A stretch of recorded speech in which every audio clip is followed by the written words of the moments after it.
Siapapun yang masuk ke dalam Jemaat Ahmadiyah berdasarkan keputusan bersama Nizam Majelis Syuro, yakni setiap Ahmadi akan mempersembahkan 1/16 dari total penghasilannya sebagai bentuk pengabdiannya pada agama.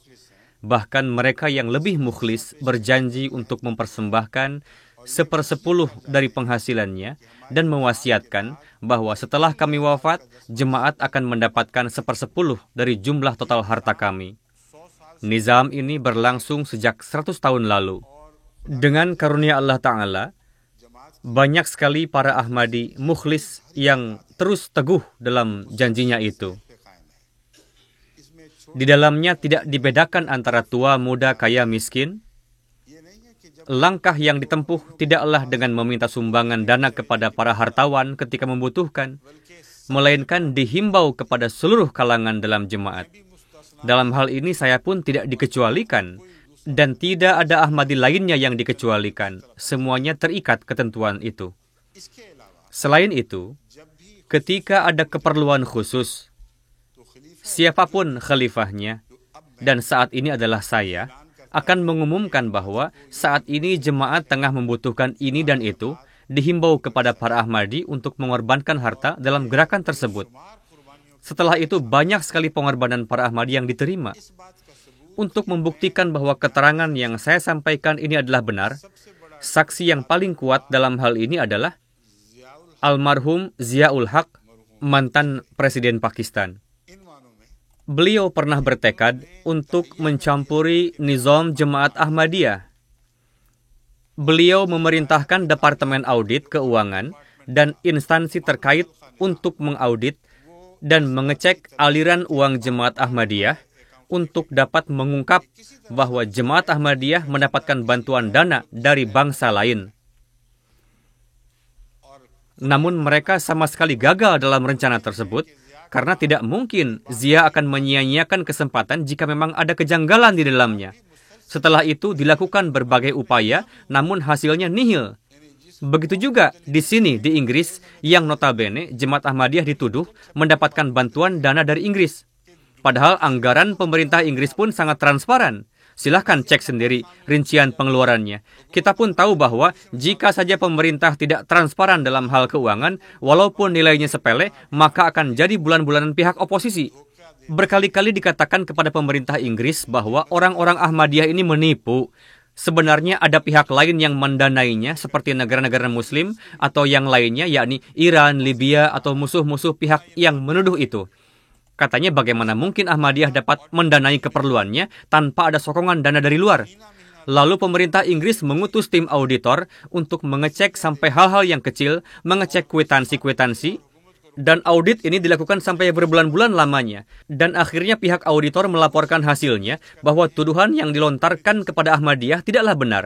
Ahmadiyah mendanai segala keperluannya dengan dananya sendiri. Namun pertanyaan Anda yang kedua tidak kalah pentingnya, yakni bagaimana bisa dana yang diperoleh oleh Ahmadiyah begitu banyak sekali? Padahal banyak sekali negara-negara Muslim kaya raya, dan di Inggris pun banyak sekali umat Muslim bilioner. Namun mereka tidak mampu untuk membuat TV internasional yang tayang 24 jam seperti yang kita kenal dengan MTA, Muslim Television Ahmadiyah. Bagaimana cara mereka mendanainya? Berkenaan dengan ini perlu saya sampaikan bahwa untuk MTA ini, selain dari dana candah am, yakni iuran yang umum, saya selalu menghimbau kepada para Ahmadi, yakni seiring bertambah besarnya MTA ini, saya sarankan kepada berbagai jemaat untuk memberikan dana khusus, misalnya Amerika sekian, Kanada sekian, Timur Tengah sekian, Eropa sekian. Saya dapat mengkonfirmasi setelah jemaat-jemaat itu mengkonfirmasi kesediaannya. Pertama-tama jemaat-jemaat itu memberikan jaminan dengan mengatakan, apapun iradah baik yang ingin huzur lakukan, silahkan, kami akan bertanggung jawab untuk mendukungnya, sekalipun kami harus mengganjal perut anak istri kami. Kami akan penuhi komitmen kami ini. Dan apa yang terfikir oleh penanya tadi, memang benar bahwa MTA merupakan karya agung, tayang 24 jam sehari, secara umum tidaklah mungkin dapat didanai oleh rupiah yang kami dapatkan dari canda. Karena permasalahannya bukan hanya biaya untuk sewa satelit saja, sebab itu tidaklah besar. Adapun untuk mendanai tayangan acara MTA, setiap jamnya bisa menghabiskan 100.000 pound. Diperlukan para pekerja yang mengelolanya, diperlukan tim untuk menyusun acara, memberikan bentuk, dan membuat tayangan untuk seluruh dunia. Itu bukanlah hal sepele. Dana untuk keperluan itulah yang sebenarnya bisa 100 kali lebih tinggi dari biaya sewa satelit itu sendiri. Dalam hal ini, Jemaat Ahmadiyah mendapatkan taufik karena dengan karunia Allah Ta'ala, kami merupakan teladan terbaik dalam penerapan ajaran Islam. Di dalam Al-Quran, Allah Ta'ala berfirman, Innallaha ashtara minal mu'minina anfusahum wa amwalahum bi'anna lahumul jannah. Sesungguhnya Allah Ta'ala telah membeli atau menukar jiwa dan harta orang-orang mukmin dengan janji bahwa mereka akan mendapatkan surga. Jadi, pada zatnya, pengorbanan harta tidak mungkin akan cukup sebelum adanya pengorbanan jiwa. Orang-orang yang saat ini tengah bertugas di sini, coba lihat, itu mahasiswa. Dan ada ratusan mahasiswa di negeri seperti Inggris ini. Begitu juga para wanita Ahmadi yang berkhidmat tanpa mendapat bayaran sedikit pun. Mereka mengorbankan waktunya secara berkesinambungan, bahkan ongkos transport pun mereka keluarkan dari sakunya sendiri. Ketika Tuhan mendesak untuk menciptakan jemaat seperti ini demi memajukan Islam, seperti yang disyaratkan dalam Al-Quran, yakni jika kalian begini, pekerjaan akan berjalan baik, maka dengan karunia-Nya, Dia jugalah yang memberikan taufik kepada Jemaat Ahmadiyah. Dan tidak hanya di satu negeri saja. Demikian pula ribuan Ahmadi, baik itu anak-anak, dewasa, yang sibuk di medan pengkhidmatan ini, apakah di Jerman, Spanyol, negeri-negeri Afrika, Arab, Indonesia. Mereka membuat program TV siang malam. Dan untuk memenuhi segala kebutuhan, mereka pun menerjemahkannya. Sebagai contoh, ada beberapa program TV yang saya isi. Pada umumnya, para pemuka agama tidak mendapatkan taufik untuk dapat mengisi acara TV setiap harinya 3-4 jam secara dawam. Dan untuk mensukseskan siaran tersebut didukung oleh para pemuda-pemudi ini.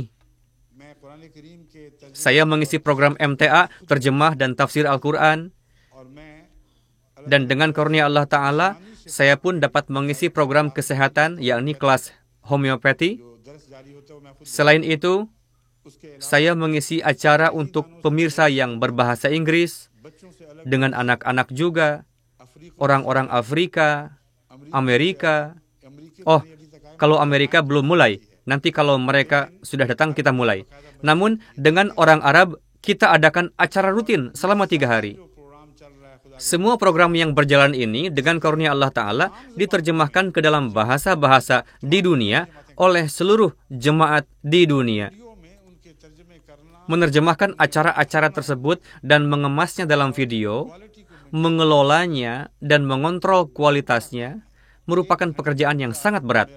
Untuk menerjemahkan darah saya yang berdurasi 1 jam dan menjadikannya satu video utuh diperlukan waktu oleh tim sekurang-kurangnya 10 jam. Ke dalam bahasa Jerman, Perancis, Italia, Belanda. Selain dalam bahasa-bahasa di Eropa, dalam bahasa Arab, Turki, Indonesia juga. Dan kami tidak membayar para pekerja ini. Soal yang Anda sampaikan ini adalah wajar dan pemikiran Anda benar. Nampaknya Anda mengetahui bahwa Anda dapat memperkirakan bagaimana pendanaan semua ini. Tidaklah mungkin karya besar seperti ini jika tidak dilakukan secara sukarela dalam hal ini oleh para Ahmadi yang mengelolanya di seluruh dunia. Demikianlah datangnya dana dan bagaimana timbul keberkatan di dalamnya dengan karunia Allah Ta'ala.